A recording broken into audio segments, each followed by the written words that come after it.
Have you ever had the experience of guiding somebody home? I'm not talking about physical matter reality and navigating a road. I'm talking about holding space for someone as they're actively dying.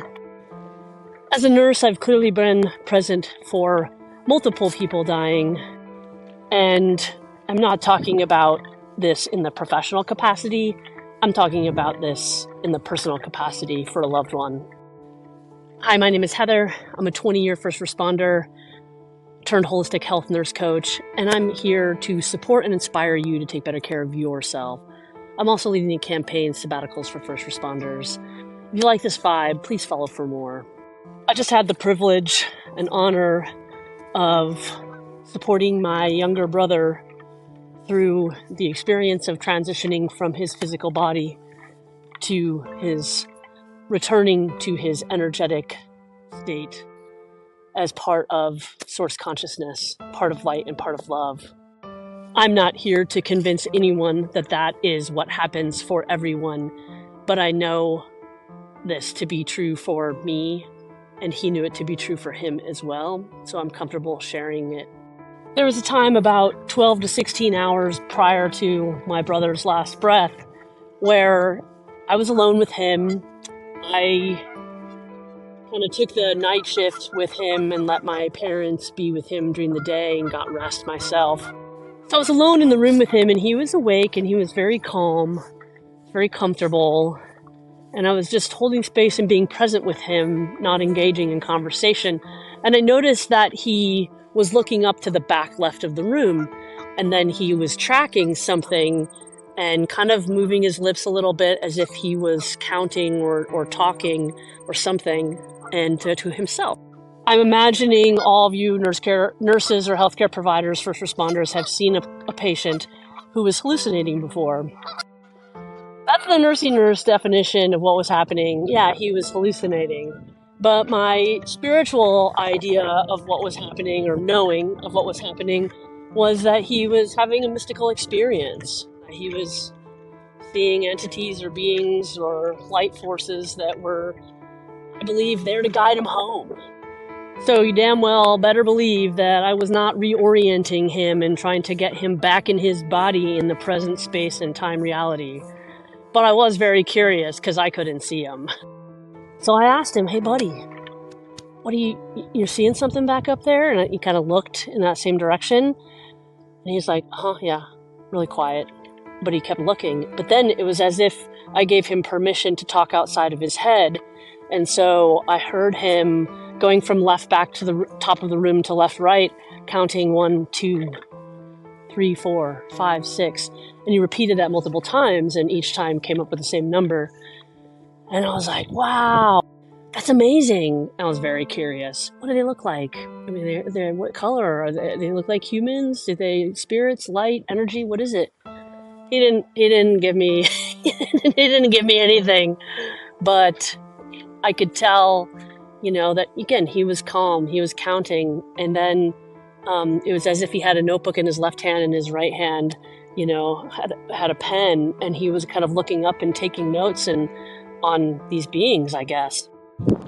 This is the part where I think personally, for a loved one, to be able to hold that space, validate their experience, not try to pull them back into their body of this physical matter reality, and just go with what they're experiencing, to encourage them to trust their intuition. So I said to him, "Hey brother, if they feel like good energy beings, if the vibe is right, I think they might be here to help guide you home. I think that you should consider going with them. Like, it'll be okay." He's just like, "Okay, yeah." Mm-hmm. Not that it was dismissing me, he was just taking it in and, contemplating, and I think he had already kind of figured that out. And then the most amazing thing happened. I'm sitting there, again, being quiet, holding space, being present with him. He had been looking forward, in the hospital bed at the hospice home. And then he turned and locked eyes with me, and he said, it was nice to meet you. It's like, wow. I'm like, man, brother, it was so nice to meet you too. I'm so grateful that I got to share this life with you. And then he kind of nodded and acknowledged. And then he said, okay, I gotta go. Like, okay, dude. And he went to turn and put his hands down as if he were, going to go and exit the bed on the other side of the bed. And this is where I gently just touched his heart, over his heart, and said, brother, you gotta leave your physical body behind. You don't need that where you're going. It'll be okay. You won't have any more pain. You won't need to suffer. You'll be in light and love and energy. You can just go there, go to a meditative state, put your body to sleep, and you can just go. And he was like, oh, okay. And then he just lay back down. I was like, oh my God. It was so incredible. I can't even really truly communicate in words what a special and most amazing experience that was to share with my brother. He's 5.5 years younger than me. He came to meditation on his own. I came to meditation on my own. We discovered that we both shared that. We've been sharing it for the last few years. We've taken classes together, and I quietly guided him using a meditation that we had done together multiple times, put his body to sleep, and he was so calm and so at peace.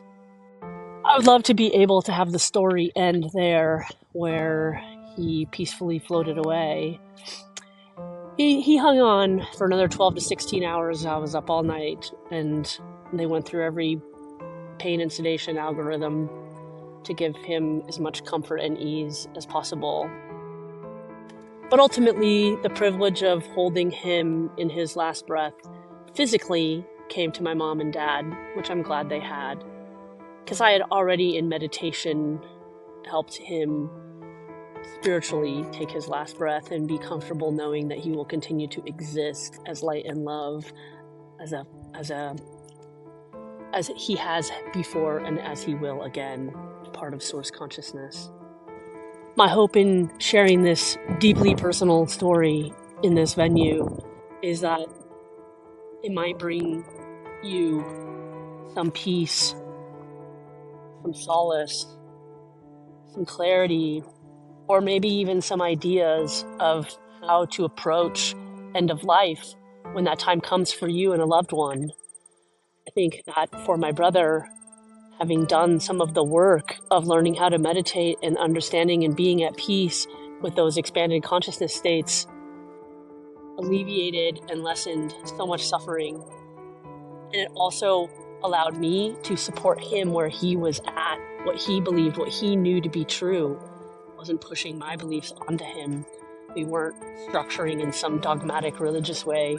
It was what he knew to be true, and I just helped remind him of that.